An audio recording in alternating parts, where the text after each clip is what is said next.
All right, so a relay is a switch, and what that allows you to do is control a different voltage device with another voltage. So what is the voltage that we use on our PLC systems here? Yeah, so 24 volts is like our working voltage. And then we have a relay right here that allows us to control something that, for instance, if you look at your motor, what does it say?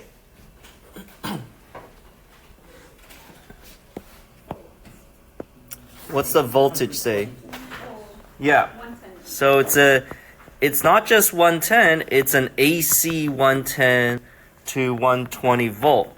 So what we have here is a DC working voltage. If you plug this motor into your PLC system on your DIN rail, the plus and the minus 24, nothing's going to happen. You can even try it. Just take the leads and plug one end into the negative and then one into the positive. Nothing's going to happen because it's not rated for that voltage range. It's rated for the AC 110 to 120.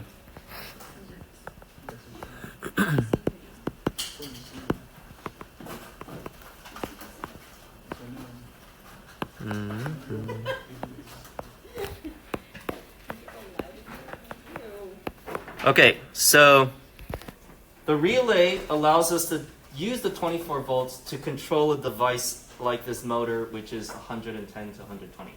Okay, so if you look at the relay, you can see that it has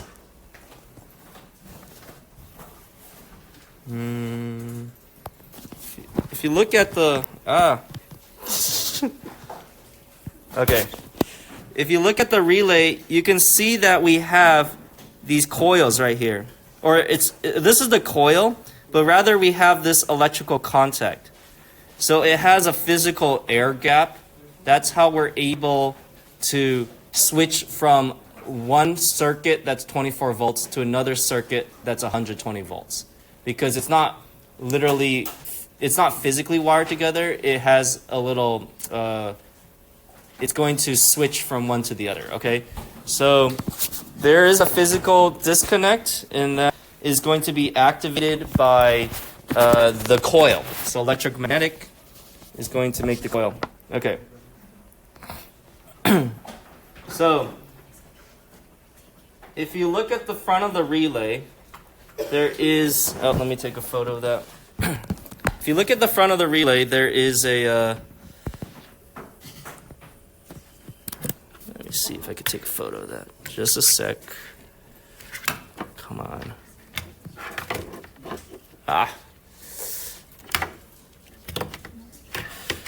Sit tight.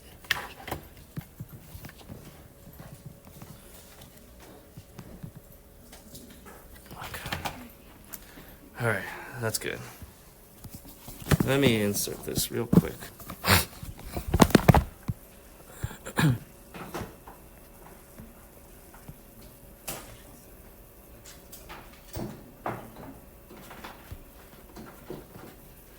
All right, very good.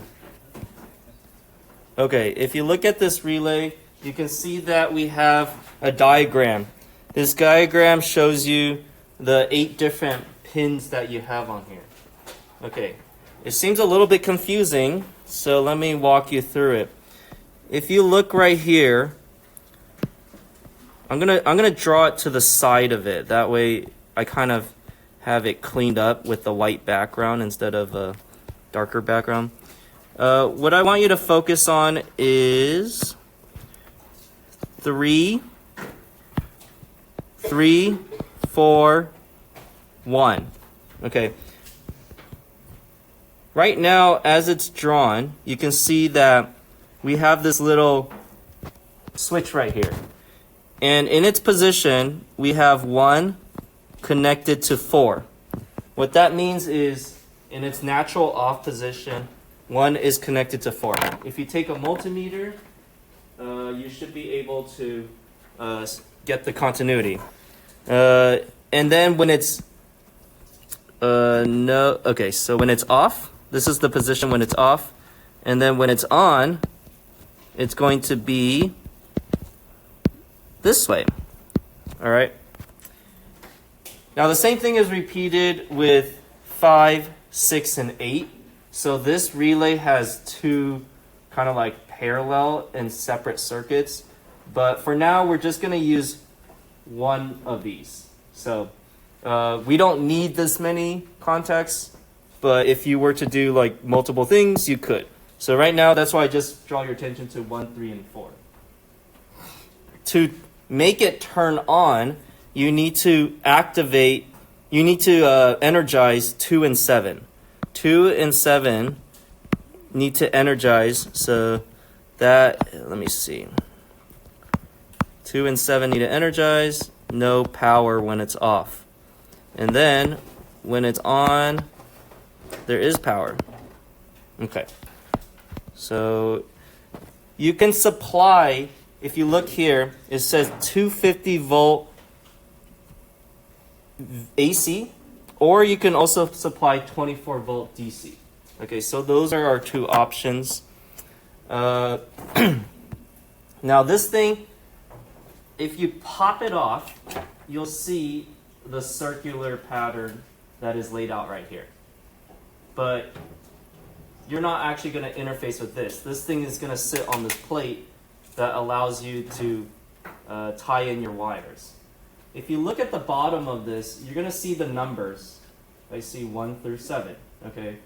And then if you look at this plate right here, you're also going to see 1 through 8. Sorry, I meant to say 1 through 8 right here. You're going to see 1 through 8 right here. But it's kind of embossed and a little bit difficult to see. So I drew it here on the board. Let me actually add this one feature. There's a keyway right here. All right. So that helps make sure that you can't position it in some other direction. All right. So you should only be able to position this way. And then you can see that there's a yellow tab right here. If you look at the back, what does it look like? What kind of shape is it? Yeah, it allows you to connect to the DIN rail. I don't have any more spot on my DIN rail. I don't know about you guys, so I'm just gonna let it free float. We don't have a long enough DIN rail. But normally, yes, you would want to put it on the DIN rail. Okay, so let me draw that over here as well. But I'm keeping it on the board because that way it stays here even if I move away from the iPad. All right. 2, 1, 8, 7, 3, 4, 5, 6. All right. So this is where you kind of need those longer wires, but allow me to demonstrate, and then I guess you can, if you want, you can make it in the meantime. He said to make the 2. These are only 1 feet. Yeah, so these are the wires you want to make. There's a total of 3. They're all 2 feet long. Okay. I guess you could use a 1 foot wire. Yeah, you could. You could use the 1 foot wire. It's just that, yeah, actually, whatever. If you already have extra ones, that's fine. I just used 2 feet because I want to, like, it was already getting kind of clustered, but up to you. If you don't want to create it, let's do this. What we're going to do is you're going to connect a lead to number 2 and number 7. Number 2 and number 7 is going to be the right here. If you look at mine, I have one right here, and then I have one right here. Okay. All right, those are my 2 right here.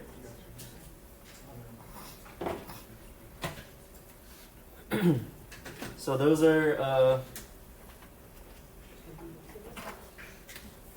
So it doesn't matter what color, because in this case it's kind of agnostic to the polarity. All right. Now, if you look at the top, if you look at this picture, it shows we can activate it with either 250 AC or 28 volt DC. We have 120 volt AC and we have 24 volt DC, which isn't exactly the same, but it will do the job. So let's try the 24 volt DC. All I'm going to do is I'm going to take one of these, put it to the ground, and the other I'm going to take it to the positive. You should hear a click, and you'll see it physically move. If you look at the switch, you'll see it move. All right. Let me see if I can demonstrate.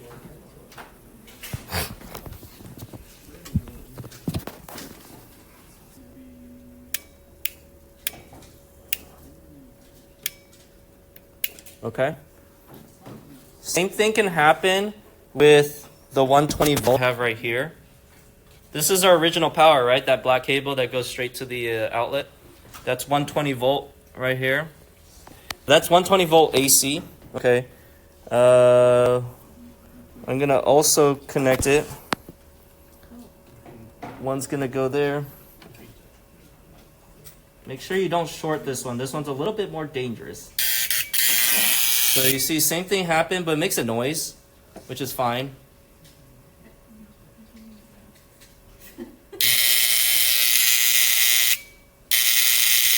Does this sound familiar to anyone, that noise? Yeah, but do you guys know, like, specific scenario where you hear that? Like a manufacturing line? Yeah, but it reminds me, it's like sometimes, like, you walk up to the gate and you have to call security, and then they could zzz. Yeah, that's exactly like, yeah. It's like that same type of noise. The other thing I was going to say is the suitcase when you're at LAX. Oh, yeah, exactly. Yeah, that type of thing. But this is just a byproduct. It's not intended to be a buzzer, but it's a byproduct of it, okay? We're gonna use the 24 volt because I don't have a way to switch on and off the 120 volt conveniently, right? Versus the 24 volt, I can use the PLC, okay? But I want you to just try, and you can see that this thing is pretty flexible. You can use the 24 volt DC, or you can use the 120 volt AC.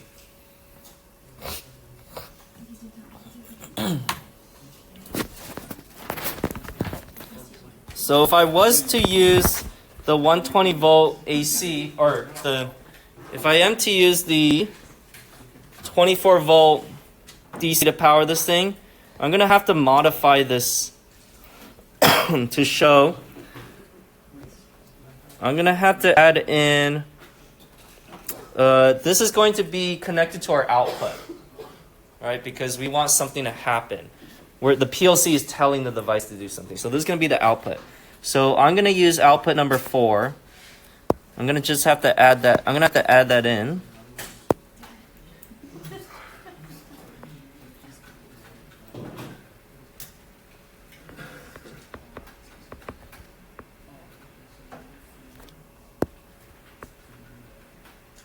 Okay. Don't forget, we still need to connect the CMs. So the CM kind of sets like the power for that output.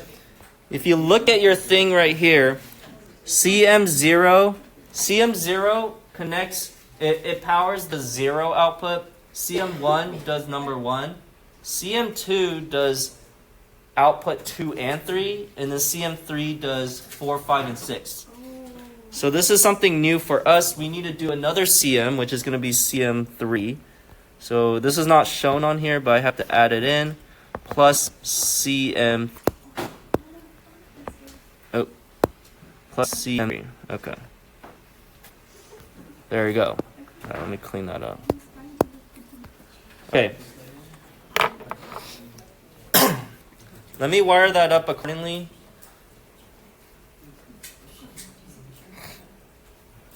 Now, it shouldn't matter. Let me just double check. It shouldn't matter if you have one positive and one negative. Yeah, it doesn't matter.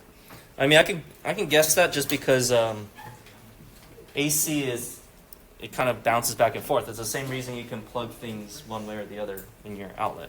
Okay, let me hook this up. So I need to put 3 wires. I need to put the CM. I need to put a CM3. And that's going to go to power, so that means this is going to be a sourcing output because it's sourcing the electricity, 24 volts. If this CM was connected to the 0, that would be a sinking output. it's like drawing electricity down to itself. But all right, this is a sourcing. So let me hook that up.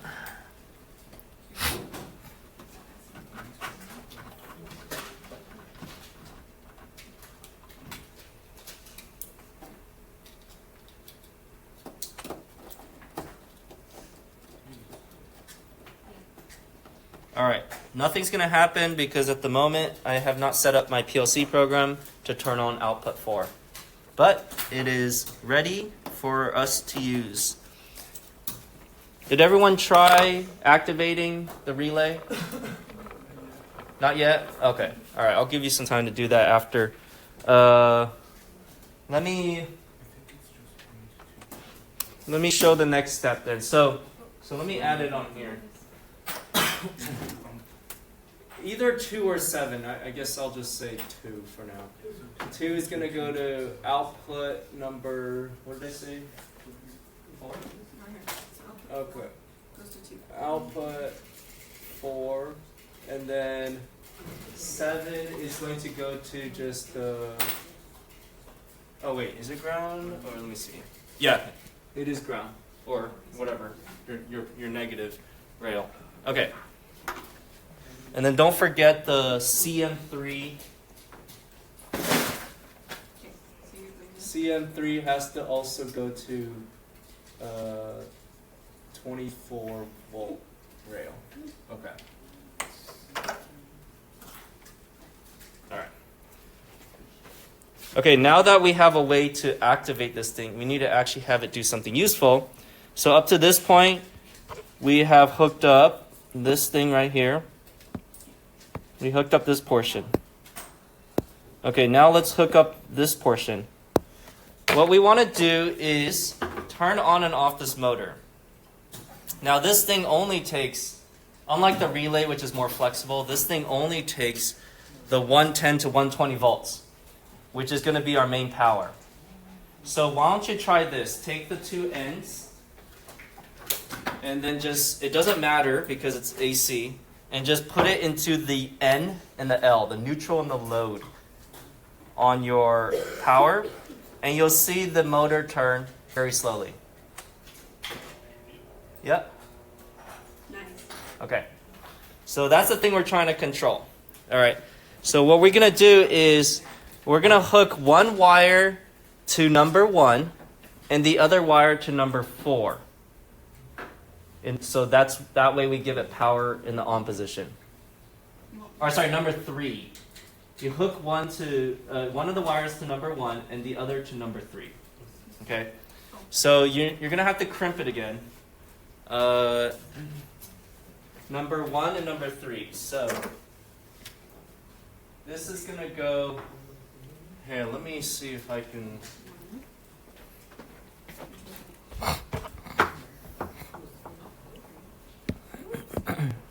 All right. We're going to have our neutral and our load from the 120 volts up here. Doesn't really matter which one, as long as we connect it at some point. So here's the neutral, and then here's the load. And then we need to do this is going to be the motor. And then the other end of the motor needs to go to number 1. That was kind of ugly. Let me draw that again.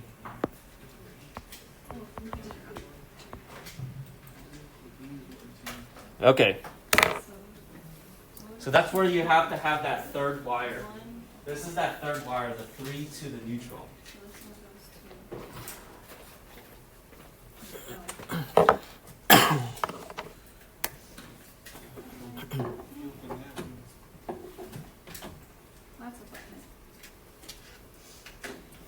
So let me show you here what I had to do.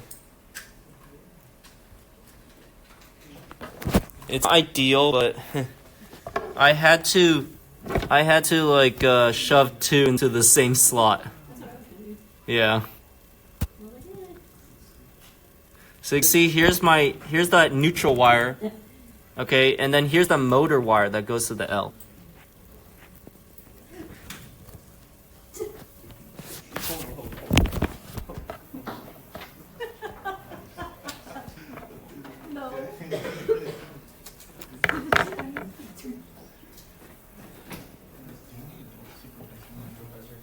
Yeah. The what? It does not. The motor and the relay, both very flexible. You can do whatever order. Really? Yeah. It doesn't fit. Okay. I'll come around to help. Anyone? I'm gonna create a new program, and this one is we're just gonna let's assign one of our buttons to turn on that output. So this is back to when we started. Very simple. We're just gonna do a normally open and then a coil. And the button that we're gonna do, I don't know, we could just do button number 1. And then the coil, this time it's going to be output. What do we just look up? Output 4? Yeah.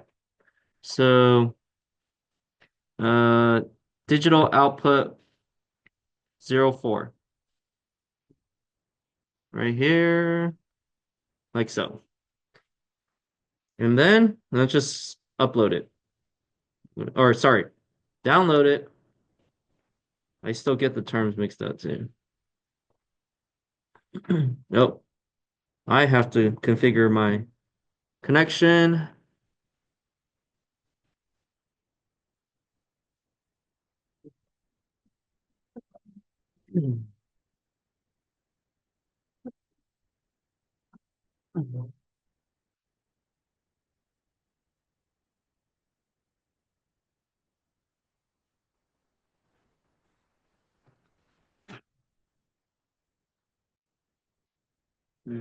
Oh, wait, I was like, working in this.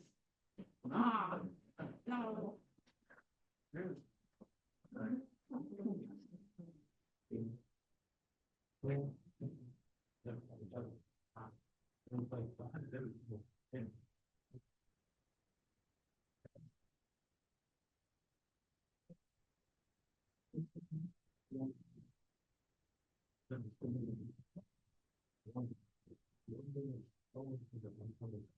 Hmm. Come on.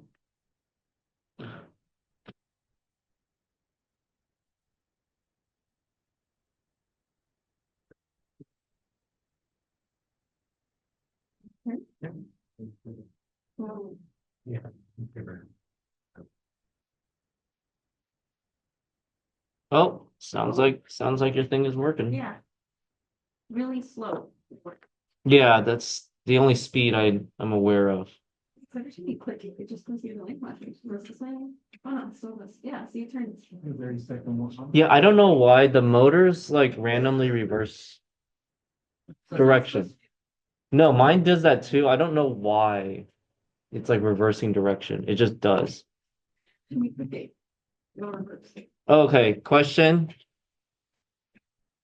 Let me come over there.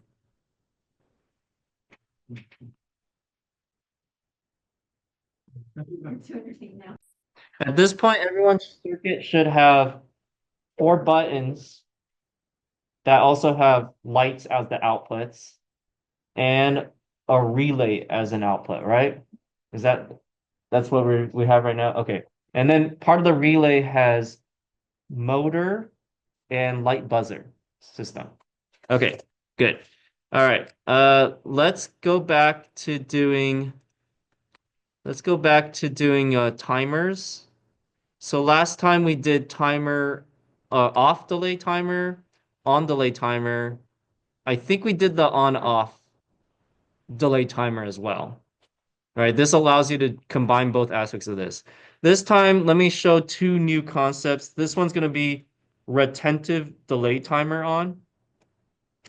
And retentive delay timer, what that means is, well, what happens last time with our off timer and on timer when you let go of the enable button? What happens?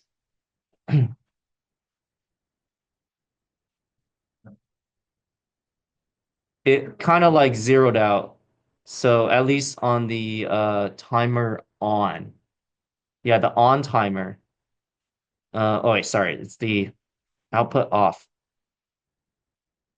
I forgot. It's one of those things where basically if you let go before the preset, it's going to zero out again, and then you have to like restart again. Okay, so retentive timer doesn't do that. So if you press it and you let go, it will hold that number and then it'll resume again from where you left off. Okay, so that's just the main difference. So let's just set it up again. I'm gonna drop in RTO and then I'm gonna do a as the input in order to control when the timer is going. I'm gonna put another examine if open, direct contact, examine if closed, sorry, direct contact, and then we'll do a coil. This time I guess we can utilize the thing we just created. So that's gonna be output number, what is it, output 4? Oh, output 4. Okay. The input is your choice. I'm just gonna do button 1. And then we have to have a reset, whatever button you want. I'm gonna do button number 2. And then preset. Remember our nomenclature for setting time? How do we how do we tell it time? Uh-huh. And then the unit, which is gonna be seconds. All right. So T hashtag 10 seconds. Okay. All right. And then ET is the elapsed time. That's just more of a display. Okay. All right. Let's download that.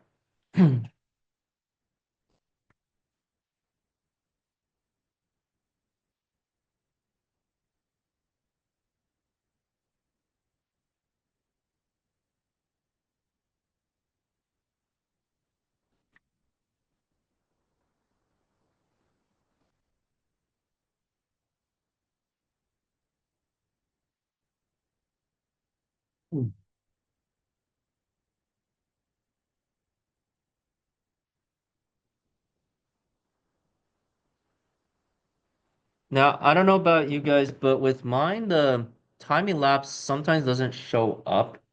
Like, let's just see if it works. So if I press it for a few seconds, yeah, you see it disappears. I know I've already pressed it for like about a second, but my ET is gone. It's actually still there. And let me show you something that is okay, you need to reset it. Yeah. Let me show you something where you can view the number. You're gonna go into local variables. You see that right here? Under program one, oh, wrong thing. That's global variables, which is just fine. Local variables is gonna be here within the scope of your program. We can also look at the scope of the Micro 820, but it's going to list everything, including your inputs and your outputs. Let's just look at the scope within the program. And here I can see in detail the actual elapsed time. It's been 1 minute or 1 second and 61 milliseconds. Okay, so this is a better way to keep track because my program right here doesn't really show the elapsed time in here. So you see, I'm gonna press it, but then when I let go, it kept it 5 seconds and 5 milliseconds. I continue pressing. It kept it. Okay, I'm gonna stop short of this. We know what happens. Well, let me just show you. We know what happens. I reach my 10 seconds and it's gonna trigger. What you can do here, which is also kind of cool, you can change the time. Just double click in here, and instead of 10 seconds, I'm gonna make this 5 seconds. Oh, but it already reached the, okay, I need to reset it. Let me show that again. Okay, so instead of 0 seconds where I am now, I'm gonna put it to 5 seconds. I purposely advanced it forward. So you can modify the values here in the local variables. You see, and I press the button, it resumes from the 5 seconds. So I can go back and I can oops, I don't want it to be 6 seconds. I want to roll back in time. I want to make it 2 seconds now. Okay. So I'm going to do that instead. So go ahead and try that. Try changing your elapsed time.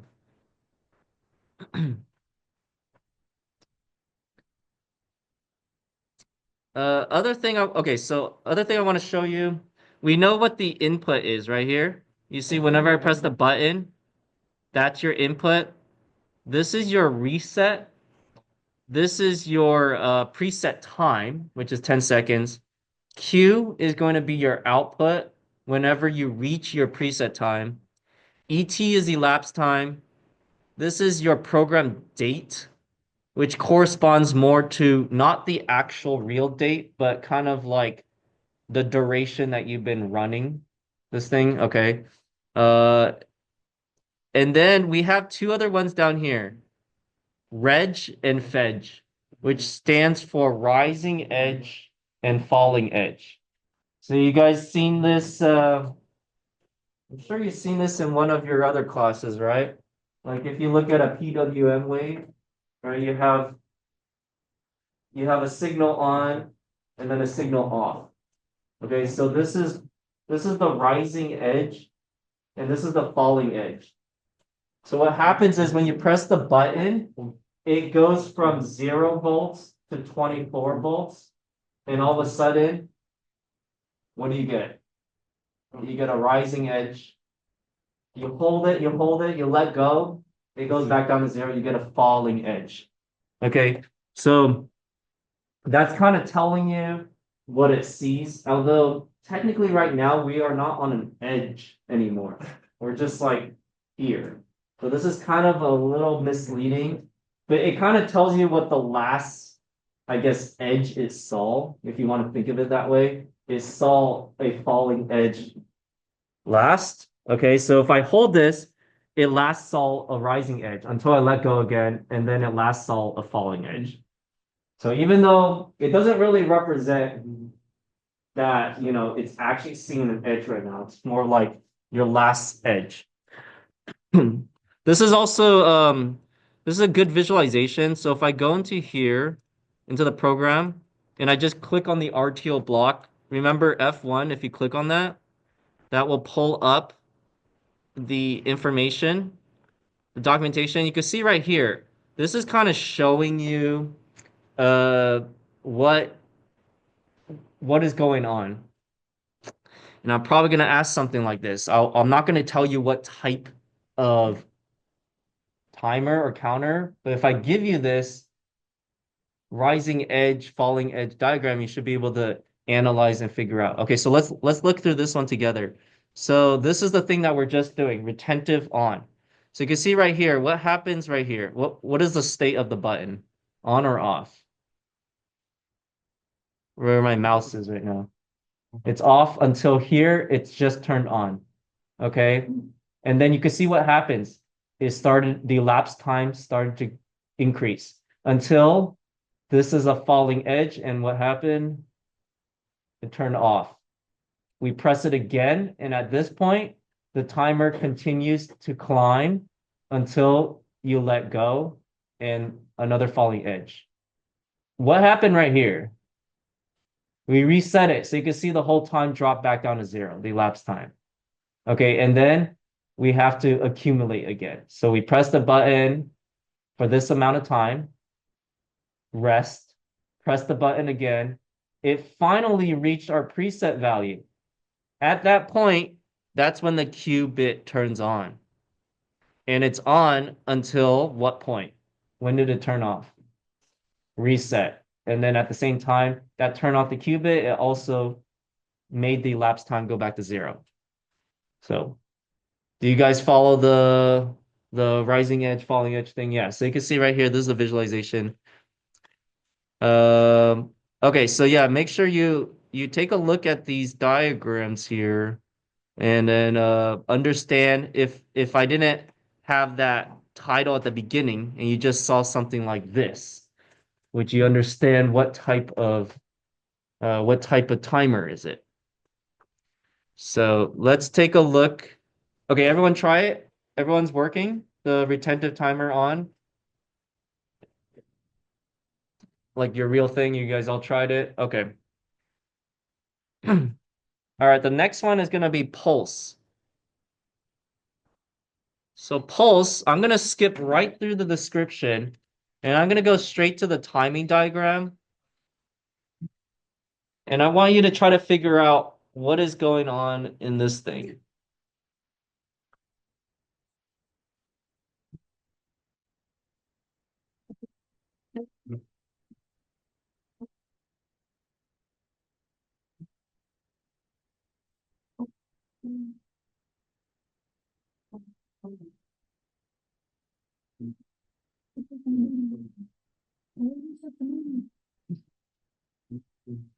This one doesn't have a reset, if you actually notice. There's no reset.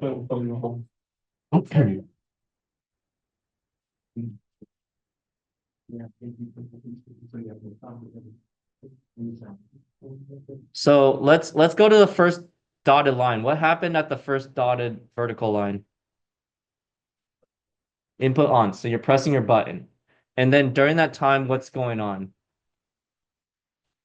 Your cue turned on. What else happened? Timer started. Okay. And then let's go to the next dotted line. What happened here? Yeah, it reached the preset and then it turned off the cue. The button is still being pressed. Do you see that right here? Your input is still being pressed. It basically ignored it. Just kind of like what you experienced so far, right? If you kept counting past the preset number, you kept holding past the timer, it just kind of ignored it. Okay. And then the preset, and then what happened here? I wish there was a dotted line here. Yeah, you let go of the button. When you let go, that was kind of the reset. You can see what happened is that the elapsed time went back to 0.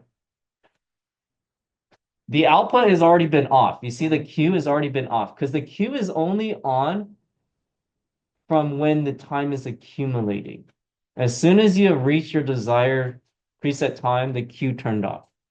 So this is as simple as just, I want a light on to be, I want the light on for 10 seconds. And it doesn't matter if you held it longer than 10 seconds, it's going to turn on for 10 seconds and 10 seconds only. Okay. All right. Now we look at, now this zone right here is basically the same as what we had in the beginning. And then what happened next here at this next dotted line? You turn it on, but you kind of pulsed it. But then look what happens to the elapsed time. It's still going. So unlike the other ones where if you let go, it either stops or resets down to 0.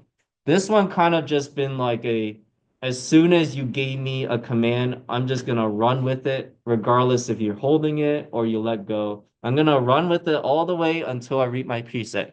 You see, every time we did it again down here, every time this elapsed time it never got interrupted. It just went from 0 to preset time, drop, and then the cue turned off. 0 to preset time, cue turned off, regardless if it was just a little pulse or if you held it longer than the preset time. Let that soak in a little. Everyone kind of understand just from looking at this diagram without even actually seeing the description. All right, which makes sense why they call it a pulse timer. Okay. There is no reset. The reset is just when you let go of the input. Or in the case where here, take a look at this one. You have already let go the input. The reset happens when it reaches its preset time.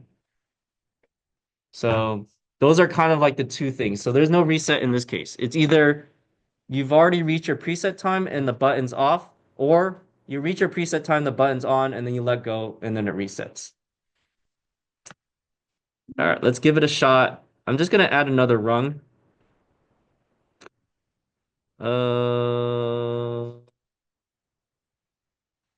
Once again, we're going to do a examine if it's closed.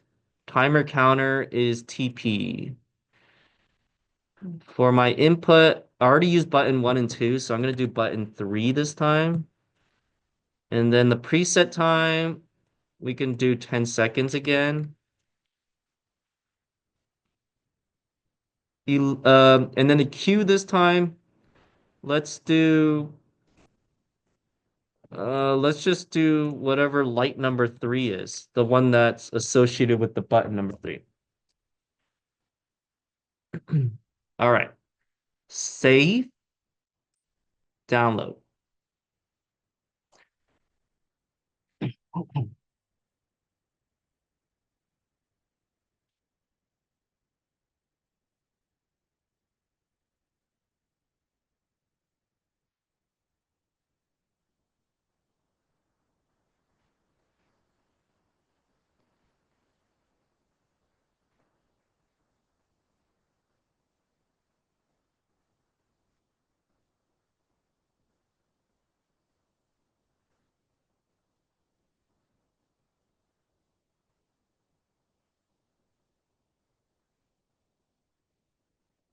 Okay, let's try this out. I'm gonna press button number 3, and I'm just gonna toggle it. I let go, the light is turning on, and then it should turn off after 10 seconds. Yeah. Let's take a look at that again. This time I'm gonna bring up the program variables. You see, within program 1, I have two sets of variables. I have the RTO, retentive timer on, and then the pulse timer. Let me just open up the pulse timer. Let me close the okay, so you can see right here, right now the input is off, and without even checking, without ever actually like hitting the button, I can also should be able to check it. No? Okay, I guess it doesn't let you do that. Okay. I thought you could do it because of the other thing you could do right here. Okay. I'm just gonna press it, and you can see the timer is going. Timer's going. And then before I let it go to 10, I'm gonna keep pressing it. It is already off. Remember, the Q turns off, but the elapsed time doesn't reset until I let go. Then the elapsed time goes back to 0. Okay. Uh, what was I gonna say? Oh, everyone's able to pull up the local variables window? Everyone able to pull that up? Okay. I wonder what happens if I just set this to 1 second to get it going. Oh, it doesn't allow that. I think it's because this enable is not. Let me see if I lock it. Does this? No? Okay, never mind. Yes. Is that a question? Oh no. All right. Let's just look at another one of these diagrams. This one's for the timer off. Let's see if we understand this one.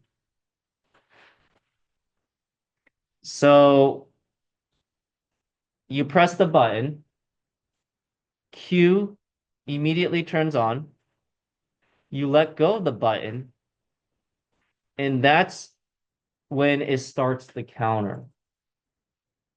Is that the timer off? The timer when you're off.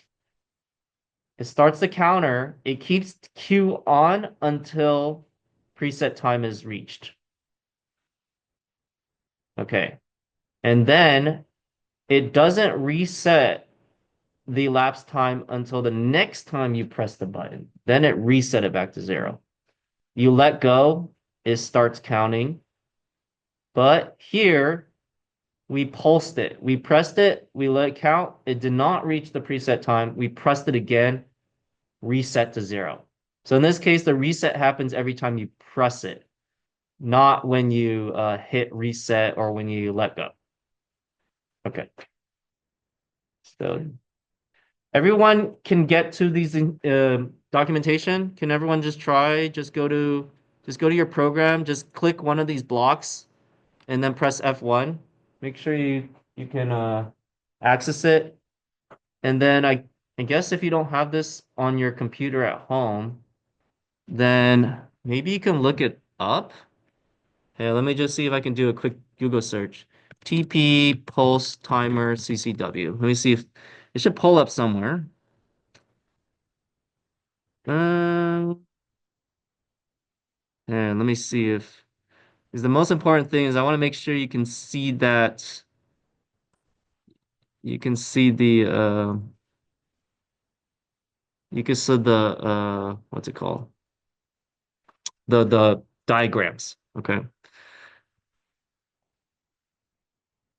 Working on it.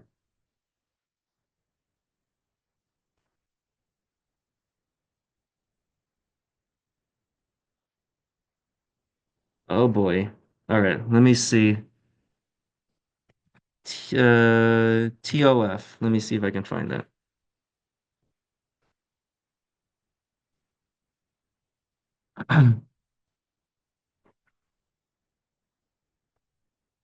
635.